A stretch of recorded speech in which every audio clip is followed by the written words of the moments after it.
Thursday morning அன்றைக்கி routine எப்படி இருந்துச்சுன்னு சொல்லிட்டு பார்க்கலாம். அன்றைக்கி மார்னிங் பார்த்திங்கன்னா சாதமே வந்து வச்சாச்சு. ஏன்னா பார்த்திங்கன்னா மாவு இல்லை, கம்மியாக தான் இருந்துச்சு. ஸோ மார்னிங்கே சாதம் வச்சிடலான்னு சொல்லிட்டு கூட பார்த்திங்கன்னா சூடான பருப்பு ரசம் தான்.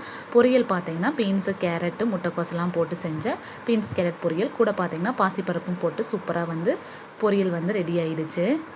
ஃபைனலாக இறக்கும்போது தேங்காய் துருவல் போட்டுட்டு ஆஃப் பண்ணியாச்சு. சூப்பரான சைடிஷ் வந்து பருப்பு ரசத்துக்கு ரெடி ஆயிடுச்சு. அன்றைக்கி பார்த்திங்கன்னா அத்தை உருளைக்கிழங்கு சிப்ஸ் கொஞ்சம் போட்டுக்கலான்னு சொன்னாங்க. உருளைக்கிழங்கெல்லாம் பார்த்திங்கன்னா நல்லா சீவி கொடுத்துருந்தாங்க. நான் எடுத்துகிட்டு வந்து மாடியில் கொஞ்சம் நேரம் வந்து வெள்ளை துணி விரித்து அதில் காய வச்சிட்ருக்கேன். ரொம்ப நேரம் காஞ்சாலும் கருப்படைச்சிருது. ஒரு 1/2 hour to 1 hour மட்டும் வெயிலில் காய வச்சு எடுத்துக்கலாம். அன்றைக்கி ஈவினிங் சூப்பரான ஒரு ஏலக்காய் காஃபி வந்து போட்டு குடித்தாச்சு.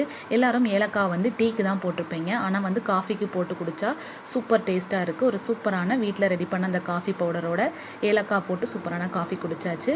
அன்றைக்கி ஈவினிங்கே பார்த்திங்கன்னா மாவுமே பார்த்திங்கன்னா ஆட்டி எடுத்து வச்சாச்சு. Thursday routine